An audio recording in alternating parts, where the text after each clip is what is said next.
Hello everyone, আমি প্রীতি গল্প আড্ডা চ্যানেলে আসার জন্য সবাইকে ধন্যবাদ। তো চলো বেশি কথা না বলে আজকের ভিডিওটা শুরু করা যাক।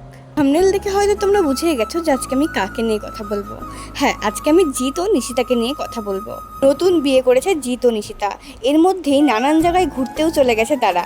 নিশিতা ও জিতের লাভ ম্যারেজ হয়েছিল, দুই বাড়ি থেকেই রাজি ছিল সবাই। কিন্তু একটা ভিডিওতে নিশিতা জানিয়েছে যে সে মানসিকভাবে ভালো নেই। একের পর এক ঝামেলা আসতেই আছে নিশিতার জীবনে। বিয়ের পরে ঘুরতে গিয়ে নিশিতার হাতও ভেঙে গেছে।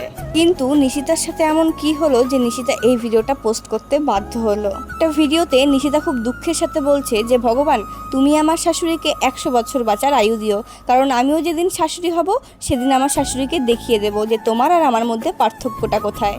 আবার একটা ভিডিওতে দেখা যায় নিশিতা অন্যের বাড়িতে যাচ্ছে মশলা কোটার জন্য। নিশিতা বলছে অনেকক্ষণ আগেই ভাত করে রেখে দিয়েছি, কিন্তু কি তরকারি হবে কিছুই জানি না। তার মানে এটা বোঝা গেল যে নিশিতারা এখন সম্পূর্ণভাবে আলাদা হয়ে গেছে। এই ভিডিওতে তাদের বহু ফলোয়ার্স তাদেরকে কমেন্ট করেছে এবং তাদের মতামতও জানিয়েছে।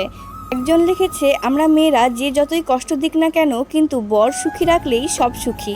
একজন লিখেছে, বাবা মা ছাড়া থাকা খুবই কষ্ট, তোমরা বাড়ি ছেড়ো না। তো কয়দিন আগে জিৎ ও নিশিতা আড্ডাখানাতেও গিয়েছিল। এখানে জিৎকে প্রশ্ন করা হয়েছিল যে তোমার মান্থলি ইনকাম কত।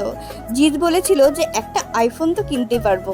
নিশিতা বলেছিল যে আমি আমার বরের সাথে খুব সুখেই আছি, ওর সাথে আমার কোনো ঝামেলা হয় না, বরঞ্চ ও আমাকে অনেক সাপোর্ট করে মানসিকভাবে।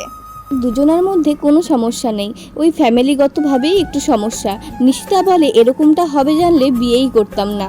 ইউটিউবে জিৎ ও নিশিতার মিলিয়ন সাবস্ক্রাইবার আছে, তাই পয়সা কড়ির দিক দিয়ে তাদের কোনো সমস্যা নেই। নিশিতাকে একজন কমেন্ট করেছিল যে তোমরা এত অল্প বয়সে কেন বিয়ে করে নিলে। তখন নিশিতা বলেছিল যে আমাদের বিয়ের আগেই বাড়িতে আসা যাওয়া ছিল, কিন্তু আমাদের প্রতিবেশীরা সেটা ভালোভাবে দেখতো না। তার প্রতিবেশীরা নিশিতার মা বাবাকে গিয়ে উল্টাপাল্টা কথা বলে আসতো যে তারা দুজনেই এখন অবিবাহিত, কিন্তু একসাথে কেন ভিডিও বানায়। বলে না, কারো ভালো কেউ সহ্য করতে পারে না, ব্যাপারটা ওরকমই। তাই চাপে পড়ে তাদের দুজনকে এত অল্প বয়সেই বিয়ে করতে হয়েছে। কিন্তু তাদের বিয়ে কিন্তু খুব ধুমধাম করেই হয়েছে, আর দুই পরিবার থেকে তাদের মেনেও নিয়েছিল। কিন্তু বর্তমানে হয়তো নিশিতার শাশুড়ির সাথে নিশিতার কোনো সমস্যা চলছে। তারা তো তাদের বাড়ি ছেড়ে অন্য বাড়িতে শিফট করারও প্ল্যান করছে, কিন্তু তাদের অনুরাগীরা কোনো মতেই চায় না যে তারা বাড়ি ছেড়ে দিক।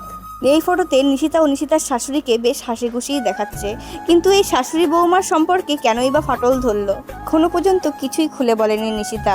ঘটনাটি শুনে আপনার কি মনে হয় নিশিতার এখন কি করা উচিত? অবশ্যই কমেন্টে জানাবেন, আর ভিডিওটা ভালো লাগলে সাবস্ক্রাইব করে দিবেন। আপনাদের সহযোগিতায় আমার আরেকটা ভিডিও বানাতে সাহায্য হবে।